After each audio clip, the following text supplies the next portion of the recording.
Hey everybody, and welcome to the Tushar Show.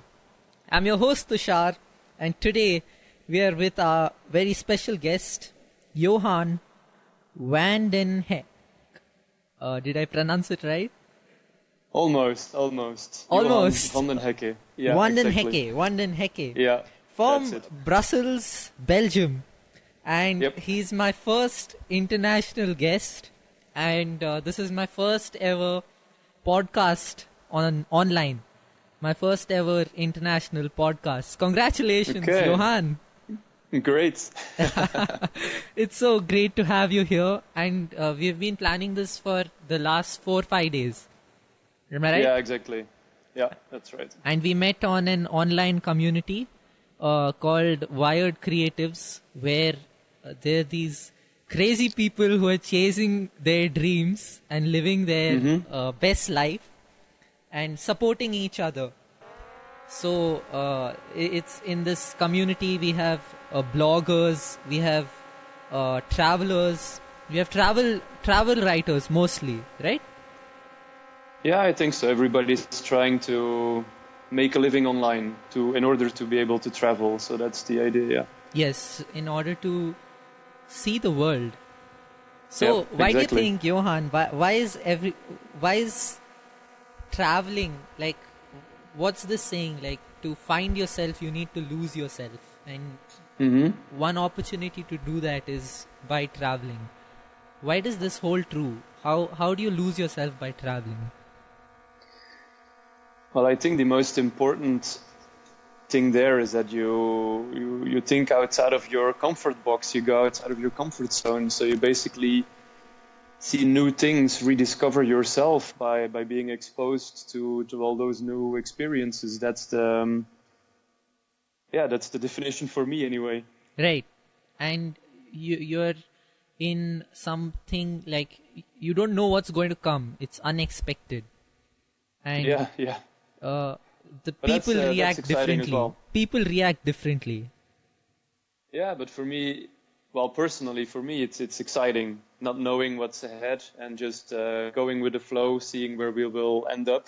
It's it gives me a lot of energy, so that's why I like it so much. Okay, do you intensively plan your trips, or do you let it like for an open ending, like you don't know what's going to happen?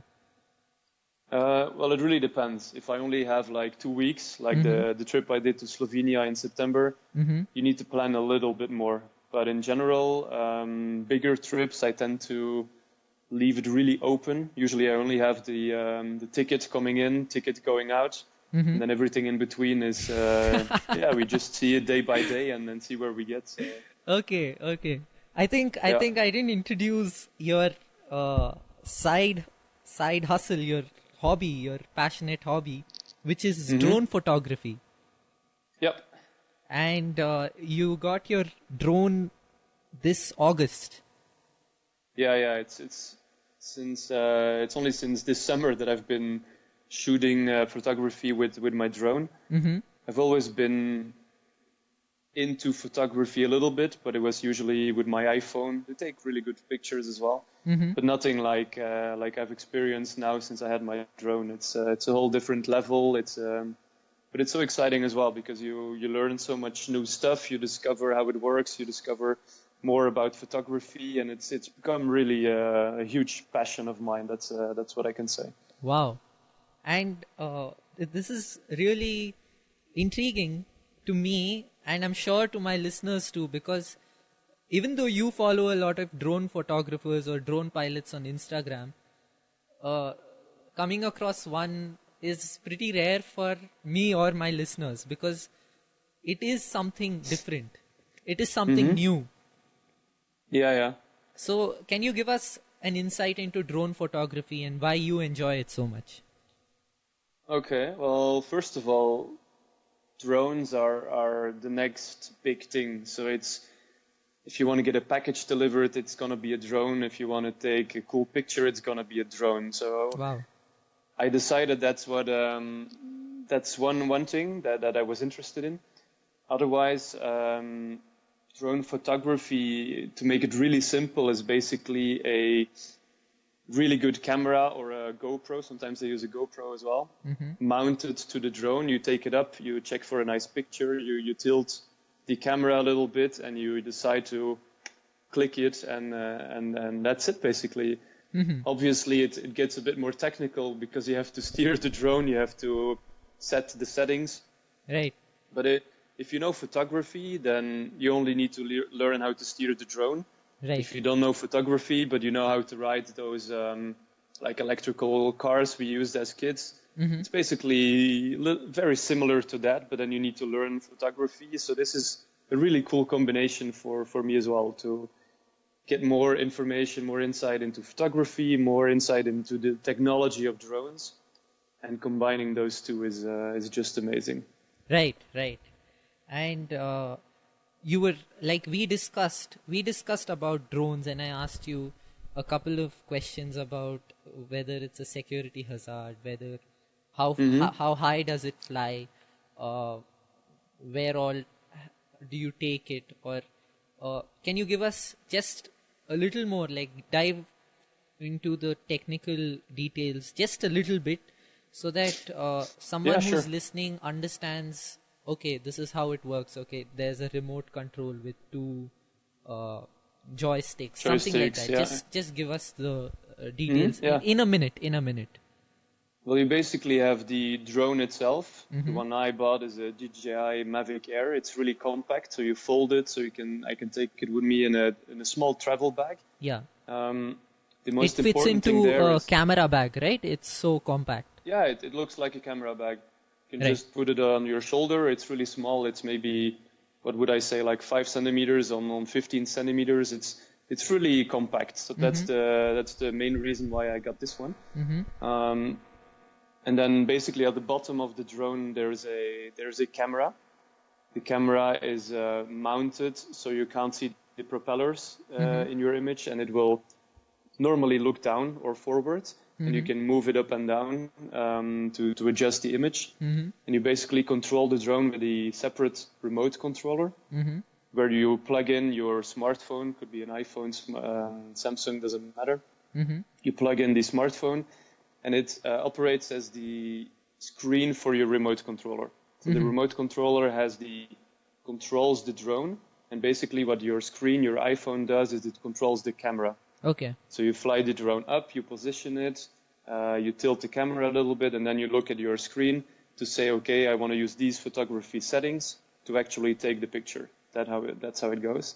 But it all needs to go fast, so you need to think about it, because what I explained to you as well is that you have a battery, but it's a compact battery. Right. And you basically only have in between 15 to 20 minutes of air time.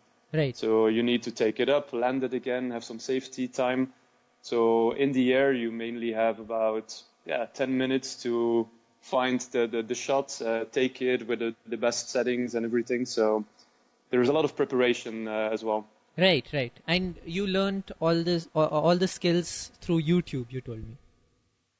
Yeah, well, I have one friend who showed me like the basics to how to get it up and take a picture. Because he has a drone as well. But then everything else I needed to know, mainly about photography or about how to optimize flight time, batteries, anything like that. You just find on YouTube. You just search a tutorial for anything you want.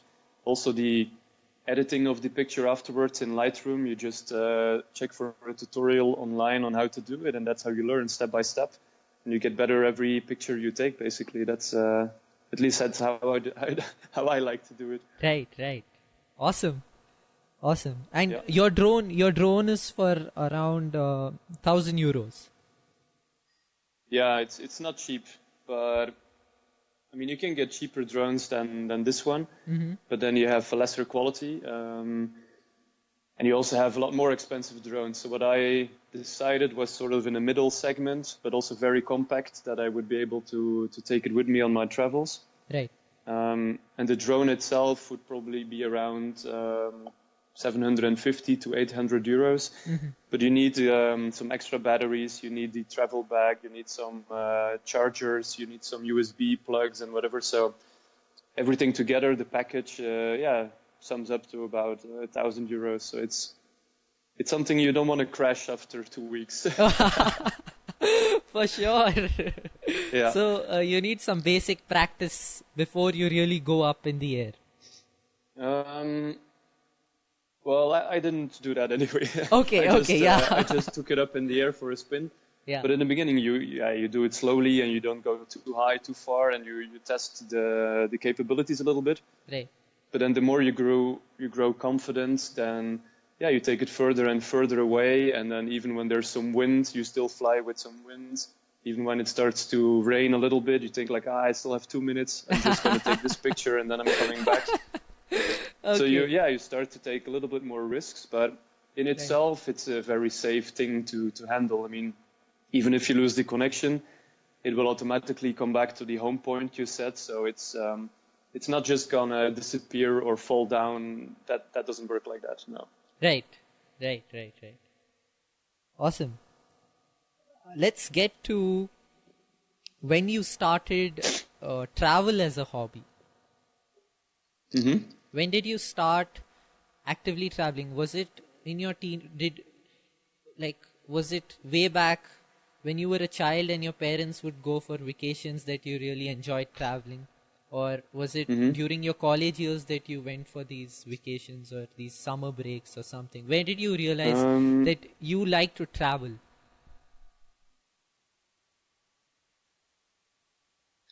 Well, I guess we've always traveled a little bit as a family, but that was mainly in Europe. Mm-hmm.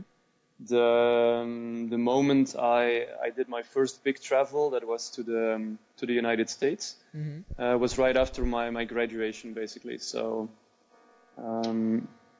that's when it really started. And then we did the United States. I've been to Mexico. I've been to India. Been to New Zealand. I'm really trying to get a little bit further than what I'm used to, because if you travel in Europe, you have different countries, but in itself, culture is rather similar. If you compare it to a country like India or Mexico, for example, there you can really find something different. So that's what I'm trying to do now. But I guess it's always been a little bit in the family, because my grandpa, he used to have a travel agency as well. Oh. So I guess I inherited a little bit of his genes anyway, and yeah. Right. And what do you, when you travel, I know it's not like we don't really are not looking out for something, but what appeals to you when you travel? Like the raw cultural diversity, or the food, or the different cuisines, the food, or like the scenery, or what appeals to you? Or in other words, what do you look out for? What do you kind of notice in every different place you go? When I travel, I like to look for two things, and one is architecture, preferably something old. I really like visiting old ruins or old pyramids or old castles or stuff like that, because they tell you a lot about the history of the country. Right. So I really like that. I like to visit them. I like to know what it means, or why it was built, or who was in charge at that moment in time in the history of the country. And the second part is really nature. Wow. I mean, if you're on top of a mountain, you have this really long view over those other summits, and then there's maybe some snow or autumn colors right now, and then that's just amazing. And just taking a backpack, walking up the mountain hill, and being by yourself, connected to. I like mainly day treks, basically. I like to have a little bit of comfort and still be able to go see crazy things in nature, and then take my backpack and then go out for a whole day, for example. That's what I prefer. Wow. That's so nice. Yeah. Cool. Now, as I told you, my podcast, I want to bring value to my audience by bringing out a positive message through the podcast. So, these were a couple of questions I wanted to ask you, and you can give a quick answer because we have around 10-12 minutes left to our episode. So, because the audience, like I told you, is somewhat of my age range, like let's say 17 to 23. That's my age range. And okay, so I noted down some questions I wanted to ask you after having a pre-episode chat. And the questions are, why is it worth chasing your dreams, according to you? I think the answer there is really simple. It's because you only live once. Right. And if you don't chase your dreams now, then you might never be able to live them or chase them ever again. So you need to live in the now and try to make the not the best, but really the maximum out of it. Right. That's right. Because many of us are studying something. Like, what advice would you give to someone who doesn't know what their dreams are or has no clarity about their dreams? Yeah, I understand your question. I would say that it doesn't matter. If you just start doing something, then it will lead to another thing, and this will lead to another thing, and eventually this will just be it for you. Doesn't matter if you don't really know it exactly what it is today. Right. But if you stay in the same spot all the time, and if you don't move, and by move I also mean like intellectually, then yeah, you can't explore new ideas or new things or hobbies or whatever and see if you like them. So just need to go out there and try different stuff and see what fits you best. That would be my advice. Right. Awesome. Cool. Second question is, what would you consider the best struggle you went through? And what did you learn from it? That's a good question. I guess for me the biggest struggle was probably going through university. Okay. What did you do there? Actually, I studied sports management and then general management at a business school. But yeah, somehow I'm not made to be a good student, like what would fit in a classical definition of a good student. I tend to do things a little bit more my way and then see where I end up. And I don't like just the studying because of the studying, for example. I need to be able to apply it or experience it, and then it all comes a lot more naturally to me. So there again, it's about finding how you approach things and how you tackle problems, how you deal with those problems, and basically need to have those struggles in order to learn, in order to evolve. So it's you shouldn't be worried about that. I mean, struggles are good, are real. Everybody has struggles. Right. You just need to get through them, and then you'll get out as a much bigger person again. So that's the cool thing about it. Right. So you felt the difference in you after. I mean, you don't need to feel the difference. You just grow to become a bigger person, whatever struggle definitely. you're going through. Some people would call it more mature, but it's also about just like what we talked about just before. It's about defining what you like. I mean, if you don't have those struggles, then you're not defining what you like. That's what I have to say. Yeah, that's a good point. In the sense, when you have struggles, you get a better idea of what you like and what you don't.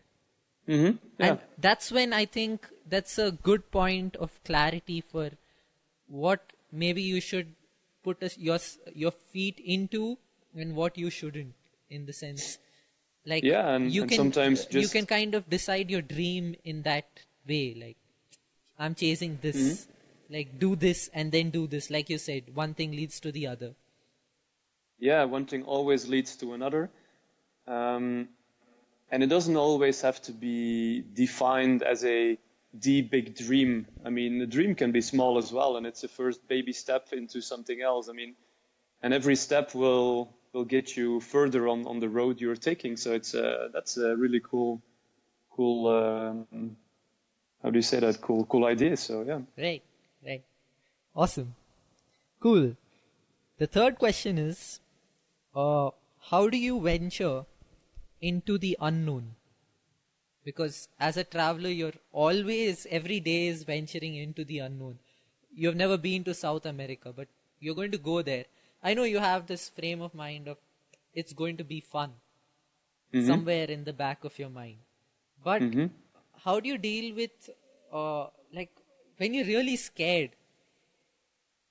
Or how can you take some concepts of traveling, of dealing, of venturing into the unknown, into pleasant or unpleasant experiences in day-to-day living, of venturing into the unknown and pushing yourself and seeing what more is capable of you? Well, I think you already answered your question a little bit by yourself by saying that you're scared, you're afraid, and that's normal. You're always a little bit afraid when you're trying new things, right? But it also gives you this kind of feeling like you want to know what it is and you want to experience it even though you're afraid. So the only thing you can do at that point in time, according to me anyway, is just jump in. And the more you jump, the easier it gets. I mean, the first time you jump, it's going to be terrifying, but then you see like, hey, this is okay, I can do this. So the next time you jump, it's going to be even further and you're going to be scared again, but it doesn't matter because you're gonna live, you're gonna be happy. So it's a good thing. Yes. And it's normal to be scared. I mean, right now I'm planning to leave for 1 year, leave everything behind. And yes, you're quitting your job too. Yeah, exactly. I quit my job 2 weeks ago, or at least I told them I was going to quit. Yes. I'm going to leave in January, so they know it's out there. Yes. But yeah, that's a scary thing to do. Yes. You leave your comfort zone, you leave everything you know, and you're going for an adventure. Yes. And adventure for me is this. For somebody else, an adventure could be something totally different. But it's something that you're scared of, and because you're scared of it, it gives you energy, and that's the beauty of it. And in the end, I will come back and I will have learned a lot of things, and I will have grown as a person, and that's what I want to do. Right. I like the sentence. When you're scared of it, it gives you energy. And what do we do with that energy? We embrace it. Yeah, you embrace it. Brilliant. I mean, no, you always have a choice. I often say this. You always have a choice. Either you sit in your couch and you're scared, or you do something with it. And eventually the people who lead the best lives, the most fulfilling lives, are those who have been scared the most, basically. So Right. That's a really nice point. Yeah. Awesome. Last question. A travel adventure that totally changed your mindset. And why?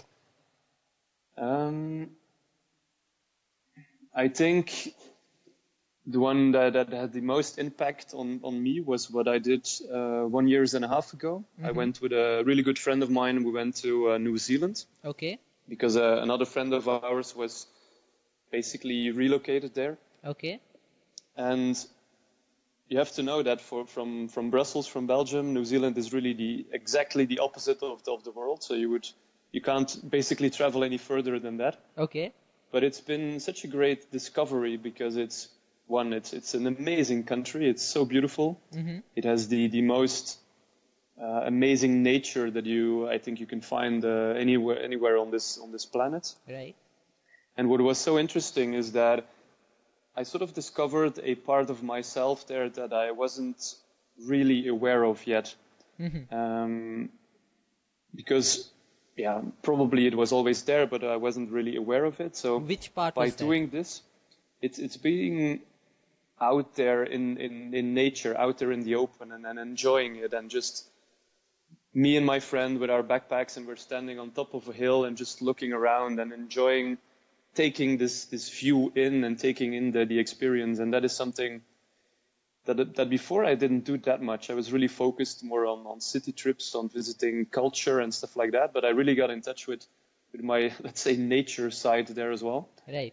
And that was really defining in how I enjoyed that trip. And I guess it's, thanks to my friend as well to show this to me and then make me discover this. And it's this is definitely going to be something I'm going to explore even more when I'm traveling for 1 year now.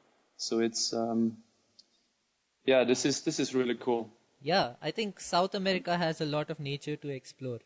The Amazon. Yeah. I've been looking into some some stuff already, obviously, but I'm really looking forward to Chile and Argentina. Basically, the South Patagonia. It's you need to Google some images. This is just a crazy Awesome. part of the world. Awesome. And I'll be waiting for your drone images. Yeah. Cool. And 3 places you suggest you must visit. Ooh. I don't think I've visited enough to be able to tell you those 3 yet, but Okay. in my experience, I would say try 3 different continents, because if you look at the United States, Africa, for example, Asia, they're all so different. So if you want to get different experiences, then you need to get out of your couch and move around a bit. That's how it goes. Right. Cool. So I think we have come towards the end of our podcast. Okay. And I am really happy with how this turned out.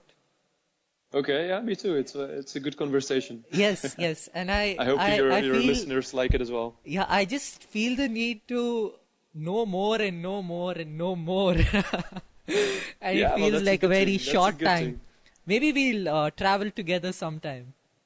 Who knows? Yes. But until then, they can always check out my website or my Instagram. Yes. And, I was and coming follow to me that. there. So your Instagram account is Johan Drone Adventures.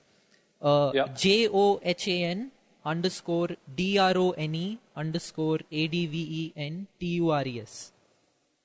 Right? Johan Drone And Adventures, your blog post is My website is the same thing. It's johandroneadventures.com. .com. I'm still doing the finishing touches, but it should be published. I hope still today. I'm gonna try to finish it today. That's the idea. Awesome. I'll keep I'm gonna put updated my with that. blog posts. Sorry. And this podcast will come out somewhere in January. So your website should be published by then. Definitely. Maybe I'll have my first post from Myanmar up there already for your listeners. It should be nice. Right. That'll be great. Yeah. And Okay, cool. yep. Thank you so much for this podcast. My pleasure. And we hope to catch you sometime in the future. Maybe another podcast or re-updating ourselves with another one of your adventures. Yeah, that would be great. We'd love to follow up on this. Yeah, thanks a lot. Cool. Best of luck, Johan. Yeah, you too. I want to pronounce your surname again. Okay, go ahead. Vanden Hecke. Van den Hecke. Vanden Hecke. Johan Vanden Hecke, my friends. Okay, It's not an easy dear name, I'll admit listeners, I hope you enjoy your day and I hope you gain some positive messages from our conversation, because I really did. And I may just record a short summary of what we learned at the end of the podcast. So we'll say bye to Johan now. See you, Johan. Okay, thanks a lot, man. Yes, Bye-bye. yes. And could you also just give me one image of your drone, this thing, to put on my website in the show notes? Yeah, sure. I can share that with you. Yeah, Cool. that I'll would be nice. keep in touch with you on Instagram and tell you when I'm doing that.